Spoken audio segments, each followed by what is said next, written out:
to open it. Give will go to record. He knows how to record. Give it to him.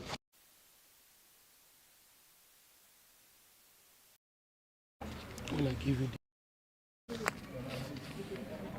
text of the press conference by the Coalition of United Political Parties on the issue of the grand compromise of the Nigeria Electoral Register, the falsification and upload of fake registration, forgery, and traceable offenses of rigging the 2023 general election. Gentlemen of the press, fellow countrymen, we welcome you to this historic briefing after a while that we have been silent, rebuilding and strengthening the coalition. We have called you today because we have secured the documents to back up claims that we have uncovered a well-orchestrated grand compromise of the electoral register, falsification and upload of fake registration, move to nullify the use of the bimodal voter accreditation system BVAS machine, complete takeover of INEC and the removal of its chairman from office, and traceable offenses of rigging the 2023 general election. The issues we shall address today go to the very foundation of the hope of our nation to hold credible, acceptable, free and fair general election next year. About 4 months ago, we intercepted credible intelligence about the grand design of the APC to compromise the 2023 general election and deny Nigerians their sovereign right to freely choose their leaders. This intelligence was intercepted after the plan was shared in details to some of the APC governors and for them to play their own roles. We laid in wait, collected our hardcore evidence and proof, and today we believe that Nigerians deserve to know the kind of party that is running the affairs of our nation and the imminent threat that can destroy the 2023 general election.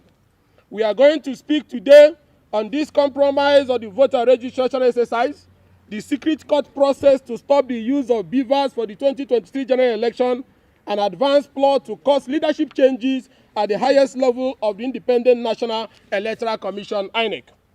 First of all, we commend the INEC leadership led by Professor Mahmoud Yakub and the Commission for the bold step of internal cleansing of the voter register, which they have commenced using the automated biometric identification system.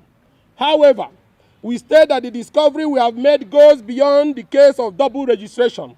It is a monumental compromise of the National Voters Register by chieftains of the ruling APC.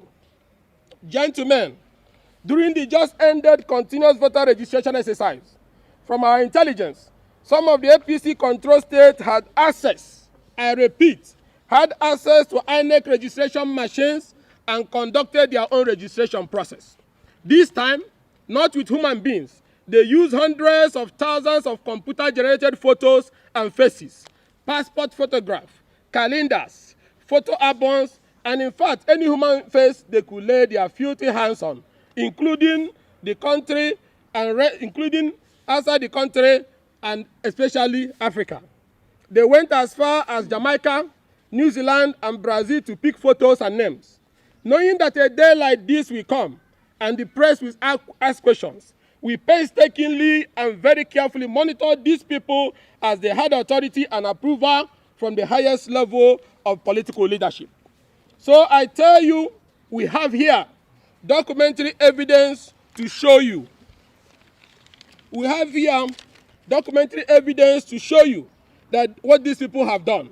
We shall make them available to you so that you will see for yourselves. Gentlemen, let us explain to you that what these people did. These machines were to be located in various government houses or other designated places in the 22 states of the APC that were involved. They had trained personnel who were able to use only one fingerprint to register hundreds of thousands of persons. They had access into the system, and this fake registration have all passed through successfully into the database. We shall now use the register in Imo State to demonstrate what we have termed the Omuma magic, as this plot was cooked from Omuma and sold to the nation. The Imo State Governor, my own state, is from Omuma ward in Oru East local government area of Imo State. In 2014, Omuma ward had barely 6,500 registered voters. In recent past, Oru is being the hotbed of insurgent activities of unknown government in the state, and with high level of insecurity, many residents have relocated from their ancestral homes. However, Omuma ward, Governor Hope Uzodinma's ward, now have over 46,000 registered voters. And note that is the ward. We're talking about ward, not the local government. The ward alone now have 46 polling units. Then I want to show this to you. Give me. Can zoom your camera. This is an extract from the voter register. When you go to Oru East Omuma Central School 2, you will see names like George Shidana, a man's picture and female agenda. You will see names like Ghana Koki, a man's picture and female gender. You will see a name like Gosigo Faith, a man's picture and female gender. If you go also to Omuma Primary School, polling unit 01, you will see a name like Grifty Edem, a man with a female picture. If you go to polling unit 01, same Omuma, you see a name like Hans Bira, a woman's picture and a male gender. Then you continue also, you go to Umuhu Primary School 001, you see a man's picture, female gender, a name called Lanley Allen. We're talking of Omuma where you have names like Nkechi Adab. Then you go to the same Umuhu Primary School, you see a name Luna Elomo, a woman's picture and male gender. You see another name Makati Yoso, Japanese name. You see a female picture and a man's gender. This is how all of them is. So I will give the copies to all of you and we'll share to Nigerians also. Now, when we went through the register, we discovered thousands of these foreigners in the register with names such as Grifty Edem, Hinsbray, Floyd Gary, Ford Scott, Ghana Stella, Hood Killer, Harin Drake, Gruti Silas, Lenley Allen, Luna Amo, Loweri Zafana, Makati Yusio, Muru Amba, Morono Lee, Maurice Dakwam, Navarro Dankwam, Tyson Carter. They are all in their thousands in Hope Uzodinma's village, Omuma ward in Imo State. We are using Omuma and Imo as a test case of what has been done to over 18 states in the country. It is, however, very instructive that it will be discovered from the data in the register that we shall make available to you that all these fake registrants, both old and young, as can be seen from their photos, all have the same date of birth, 1983, including the grandmothers there. Nigerians will also see new registrants, which are, when you go to page 4 of this, you will see people that were born in 1900, 1902, 1912, 1913, 1931, all in Hope Uzodinma's village, registered among this new registration, which are names we believe we are from a death register in New Zealand. Names like Abraham, Jack, Dave also appears against female photos. Further, faces that are obviously quite old are seen with date of birth like 1990, 1993, 2000, 2002. You will also find obviously female names such as Rebecca, Jane, Gloria, Mary, Felicia against male photos, and also see photos of women wearing hijab yet answering village names in Omuma in thousands. I need to remember that Omuma is the Oru East in Osu, where the activities of unknown government is very high, and INEC office have been burnt. Male gender were assigned to female photos, and female gender assigned to male photos. What a shame for a party in power to be involved in this type of electoral treason. It is like that all over the states. In many polling units in Uguta, in Mbano, in Oru East, in Idato South, you will see similar things. You will see that it was passport photographs that were used to register majority of the names found in the register. In words like Obiohia is important for you to note here. There is new polling units in Obiohia where they have the health centers and the Mumebe Manumo, all are contained here. The entire new polling unit, scanned passport photos were used for the registration, including burial pictures. You will see them. They even snapped it from the frame with no shame. It wasn't even a professional work. So, in words like Obiohia in Idato South, in Ishekenesi 1 and 2, all in Idato South, you will find the scanning of passport photos and pictures from brochures with which registration was done. And all of you remember that the beavers captures the picture of the person it is registering. So how come people had access to the password and were able to upload passport photos and burial pictures and created names for them to be registered? It is like that statewide and nationwide in almost the 22 APC control states. It is very obvious from the register that these were not captured human faces, but photos that were captured and uploaded to the register with fake names and fake biometrics. At this juncture, it is right to ask some questions to the APC, the presidency, and security agencies. Who generated these photos and these foreign names, whose real identities are exposed when you search them from the Google? How did the APC and their agents and those behind this monumental fraud get access to the INEC machine with which they committed this heinous crime? How did this person have access into the INEC database to be able to upload these fake identities, particularly where many of them are discovered to be in the new polling unit created by INEC?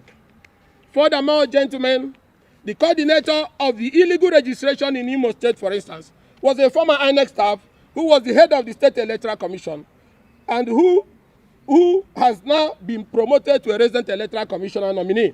She supervised the ICT team that was deployed to Imo State from the pool of centrally trained personnel by the party. Many would ask, how would this affect voting on election day, since INEC has insisted on the use of beavers as the only means of accreditation and voter authentication? This brings us to the second stage of the plan. We have now finally, before I go to that second stage, how would this affect election? If somebody can upload people from Australia, from China, from Japan, people born in 1900, 1916 into the new registration, it means that person has also devised a means to upload pre-accredited figures into the machine to rig election, returning us back to where we were in 2011. Also, we have now finally obtained a copy of a secret suit filed in the Federal High Court, Owerri. We'll give you a copy of this court process. And I want every Nigerian listening to stop whatever you're doing and listen to this. We have now finally obtained a copy of the secret suit filed in the Federal High Court, Owerri, seeking to nullify the use of the beavers machine by relying on a false claim to be made by the Nigeria Information Technology Development Agency and the Federal Ministry of Communication and Digital Economy to the court. Our vigilance team has also discovered the second suit filed on the same matter. These copies of both suits are here in our hand. This move was created as a safer option as the alternative.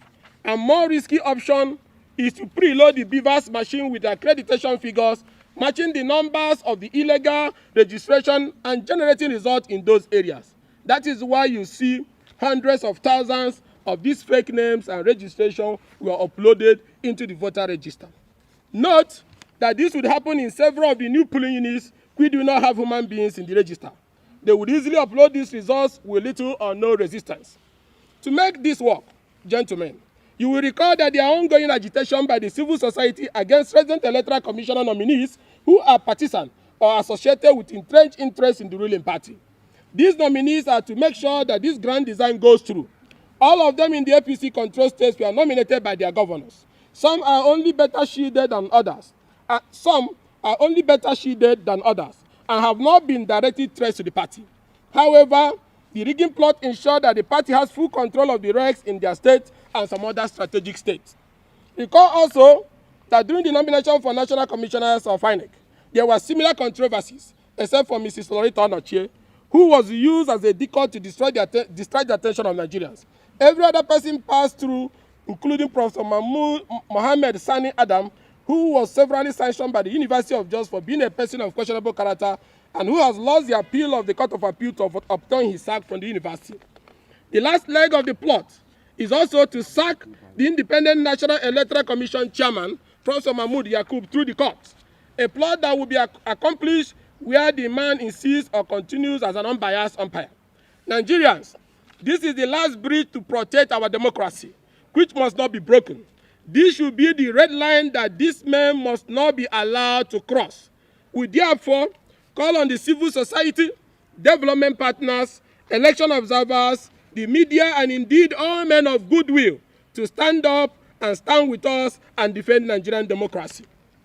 Gentlemen, the plot did not just start, and you can also connect the dot better when you listen again to the recent boastful comment of APC governors about the 2023 general election.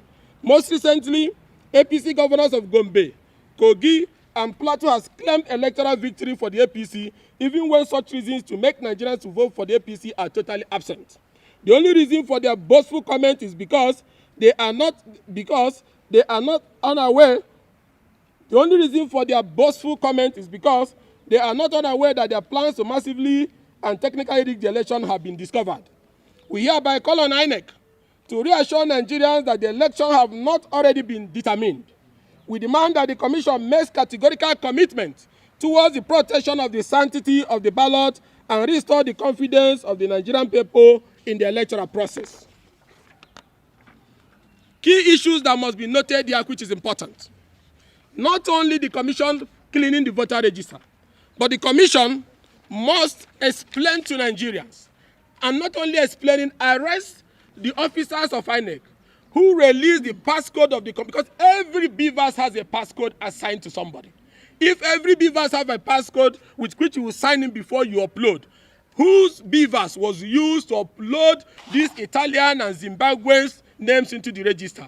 Whose beavers was used to upload names that contains hundreds of thousands of female pictures but have male genders? Not only cleaning the register, but you must arrest the people who were involved in this Omuma magic. Not only clean the register in Omuma and parts of Imo and the 18 states in the country which have been adulterated, but arresting the staffs who were involved in releasing their passcode for fake registration to be uploaded into the beavers, and also to find out how they intend to do accreditation. Because if these names are fake, how then are they going to do accreditation? Which now confirms our intelligence that the same people who are behind these mafia operations have devised a system to upload pre-accredited fingerprints into the beavers to pay for writing of fake results which will be transmitted, and that will make it look like it's a genuine election. We have exposed their plans. We have handed over the concrete evidence to the Nigerian people today, gentlemen of the press as well, and we say you use your voters, and we say you use your influence and your advocacy power to start speaking out today, to unravel how this happened to our register, and to ensure that those behind it are apprehended. As we commend the INEC leadership for cleaning the double registration, we are demanding that they unravel the circumstances that led to outright upload of fake data into the beavers machine. Thank you all. Are you will attend to questions? So thank you, gentlemen. Thanks for checking out Symphony on YouTube. Please be sure to subscribe and like our videos for updates.